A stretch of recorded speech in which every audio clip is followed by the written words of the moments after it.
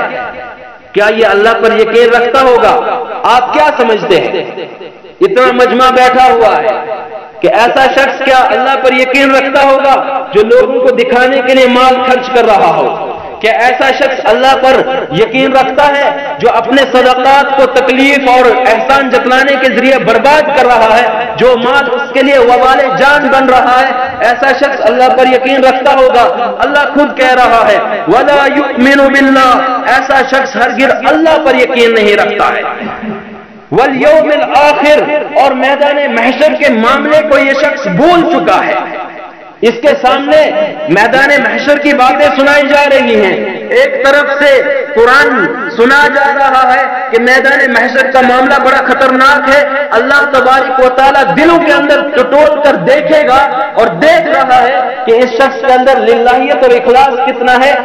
اور پھر میدان محشر میں اللہ تبارک و تعالیٰ اس کی ریاکاری کو بھی ساری دنیا کے سامنے پیش کر دے گا۔ جس طرح آج کے وقت میں اس کی مثال سمجھنا آسان ہے۔ کس طرح سمجھنا آسان ہے؟ ہم سوچتے ہیں، ہمارا ذہن عقلی گھوڑے دوڑاتا ہے کہ بھائی انسان شام کا کھایا صبح بھول جاتا ہے. اتنے زمانے کی زندگی 60-70 سال، اور 60-70 سال چھوڑیے حضرت نوح علیہ حضرت آدم علیہ السلام سے لے کر میں کل قیامت تک کے لوگوں کا اتنا بایو ڈاٹا اور تمام حالات زندگی کس طرح قید کی جا سکتی ہے، کس طرح اس کو مقید کیا جا سکتا ہے، اور آنے والے وقت جب میدان محشر میں ساری انسانیت کے سامنے کس طرح پیش کیا جا سکتا ہے. آج سائنس نے اتنی ترقی کی، آپ نے دیکھا میموری کارڈ، دنیا بھر کا سسٹم، دنیا بھر کی ریکارڈنگ، دنیا بھر کے ویڈیوز آپ ریکارڈ کرنا چاہیں، اتنی معمولی سی چپ کے اندر آج اس کو مقید کیا جا رہا ہے، قید کیا جا رہا ہے. اللہ تبارک و تعالیٰ کے لیے یہ مشکل نہیں ہے کہ وہ تمام انسانوں کے احوال کو قید کر لے. یہ چیز اللہ کے لیے بڑی آسان ہے، بڑی ہی سہل ہے کہ میدان محشر میں ایک ریاکار کی ریاکاری کو سامنے کر دینا، اخلاص والے کے اخلاص کو سامنے کر دینا، تکلیف پہنچانے والے کو سامنے کر دینا، ظلم کرنے والے کے ظلم کو سامنے کر دینا. یہ اللہ کے لیے بہت آسان ہے، بہت سہل ہے. میں نے مثال دی ایک چھوٹی سی میموری کارڈ جو سائنس نے ایجاد کیا، لیکن اس کے اندر دیکھیں آپ کے طرح طرح کی چیزیں مقید اور قید کی جاتی ہیں. آپ جس وقت چاہیں اس میموری کارڈ کو فون میں لگائیے، کمپیوٹر میں لگائیے، اور سب اسکرین پر آپ کے سامنے پیش ہو جائے گا کہ 2 سال 3 سال 10 سال پہلے کی بات آپ کے سامنے پیش آ جائے گی. لیکن اللہ تبارک و تعالیٰ میموری کارڈ کا محتاج نہیں ہے، اس کی میموری بڑی تیز ہے. وہ دلوں کے اندر کے حالات کو جانتا ہے کہ انسان بس یوں بیٹھا ہوا ہے اور دل کے اندر سوچ رہا ہے، کسی کے خلاف سوچ رہا ہے، کسی کے لیے اچھا سوچ رہا ہے. اللہ سب وہ ریکارڈ کر رہا ہے، اور ریکارڈ کرنے والے ہمارے کندھوں کے اوپر فرشتے موجود ہیں، کرامن کاتبین. وہ ہر وقت لگے ہوئے ہیں، قلم اور رجسٹر پکڑ کر ہمیں نظر نہیں آتے، ہماری آنکھوں سے اوجھل ہیں. یہ بھی ایک طرح کا غیب پر ایمان ہے، اور ہمارا ایمان ہے کہ کندھوں پر فرشتے ہماری اچھائی اور برائی کو لکھ رہے ہیں، اور میدان محشر میں رجسٹر اوپن ہو جائے گا. یہاں پر ایک محدود دنیا ہے ہماری، یہاں پر ہماری کسی چیز کو شو کرنا ہو تو محدود دنیا ہے. لیکن میدان محشر میں ساری انسانیت حضرت آدم علیہ السلام سے لے کر قیامت تک کے لیے آنے والے جتنے انسان ہیں سب کو سامنے کیا جائے گا، اور ہر شخص کی نیکی کو بھی پیش کیا جائے گا، ہر شخص کی برائی کو بھی پیش کیا جائے گا. اللہ تبارک و تعالیٰ قرآن کے اندر فرما رہا ہے کہ کسی شخص نے ذرہ برابر برائی کی ہوگی، رائی کے دانے کے برابر، جس کو ہم سیول کہتے ہیں، اس کے برابر بھی کسی نے برائی کی ہوگی، اور 7 دروازے بند کر کے بھی کی ہوگی. اللہ میدان محشر میں ساری دنیا کے سامنے اس کو پیش کر دے گا کہ یہ شخص برا تھا. اور کسی شخص نے ذرہ برابر نیکی اور بھلائی کا کام کیا ہوگا، وہ بھی اللہ تبارک و تعالیٰ میدان محشر میں سامنے کر دے گا، اور ساری دنیا اس کو دیکھ لے گی. آج ہم شرم کرتے ہیں، دروازے بند کر کے برائیاں کرتے ہیں، ہم چھپ کے برائیاں کرتے ہیں، لیکن اللہ تبارک و تعالیٰ کا یہاں نظام یہ ہے کہ دنیا کے اندر بہرحال پردہ ہے، دنیا کے اندر لوگوں سے پردہ کیا جا رہا ہے، لیکن میدان محشر میں پردے کو ہٹا دیا جائے گا، پردے کو ختم کر دیا جائے گا، اور ساری دنیا کے انسانوں کو جمع کر کے، ساری دنیا کے انسانوں کو اکٹھا کر کے سب کے نامہ اعمال جس وقت تولے جائیں گے، اس وقت انسان سوچ لے گا اور سمجھ جائے گا کہ میرا فلاں بھائی فلاں دوست اتنا برا تھا، دنیا کے اندر میں تو اس کا بڑا اچھا سمجھتا تھا، دنیا کے اندر تو میں اس کے گن گاتا تھا، لیکن یہ تو اتنا برا نکلا. اور برے سے برا شخص جس کو ہم دنیا میں یوں سمجھتے ہیں کہ یہ سب سے ذلیل تر انسان ہے، لیکن میدان محشر میں ہو سکتا ہے اللہ کو کہ کوئی ادا اس کی ایسی پسند ہوگی، ایسی ادا پسند ہوگی کہ میدان محشر میں وہ ہم سے اور باقی دنیا والوں سے کئی اعزاز اور اکرام سے اس کے اکرام کیا جا رہا ہو، اور اس کو فوقیت دی جا رہی ہو، اور دنیا میں ہم آخرت میں ہاتھ ملتے رہ جائیں کہ ہم نمازی بھی تھے، ہم تہجد گزار بھی تھے، ہم نے روزے بھی رکھے تھے، اس کے باوجود ہمیں جہنم میں ڈالا جا رہا ہے. اور وہ شخص جو نماز تو نہیں پڑھتا تھا، وہ روزے تو نہیں رکھتا تھا، وہ زکوٰۃ تو نہیں دیتا تھا، لیکن وہ بڑی خوشی سے بڑے آرام سے جنت میں جا رہا ہے. بہرحال مسئلہ ایک چیز کا ہے کہ اللہ جس کو قبول کر لے، اللہ کو جو ادا کسی کے پسند آ جائے اسی پہ نجات ہو جاتی ہے. اس کے لیے ضروری نہیں کہ انسان کسی بڑے عہدے پر فائز ہو جائے اور یوں کہنے لگے کہ میں فلاں عہدے پر فائز ہوں، اللہ تبارک و تعالیٰ بھی مجھے عہدے دار بنا دے گا۔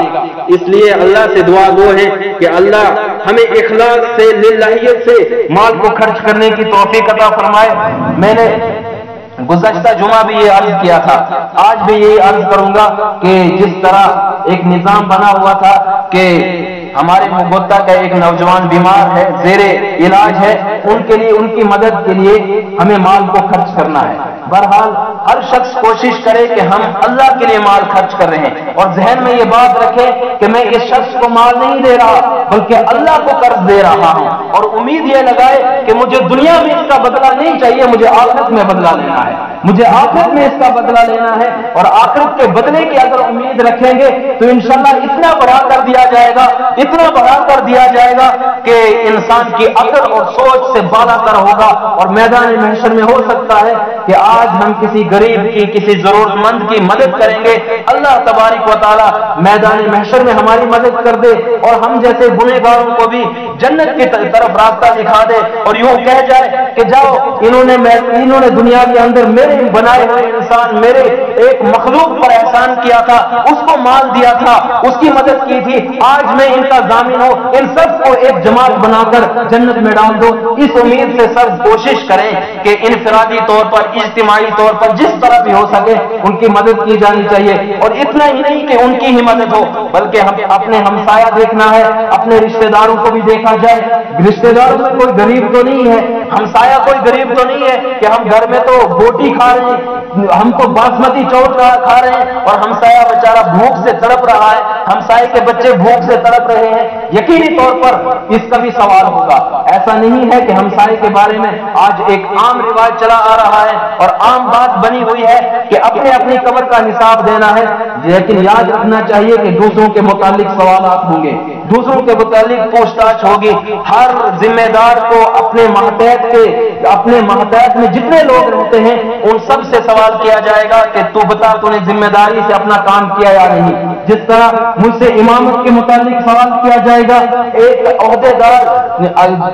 علاقے کا ایک ذمہ دار ہے، اس سے پورے علاقے کا سوال کیا جائے گا کہ تو نے ایمانداری سے کام کیا یا نہیں۔ ایک وارڈ کا ذمہ دار ہے، اس سے بھی سوال کیا جائے گا کہ بتلا تو نے ایمانداری سے کام کیا یا نہیں، یہ کسی طرح کا کوئی غفلت تو نہیں کیا۔ بہرحال ہر کسی سے سوال ہونا ہے، اس لیے اپنے آس پاس کے جو لوگ ہیں ان کے حقوق پر نظر رکھیں، ان کے حقوق پامال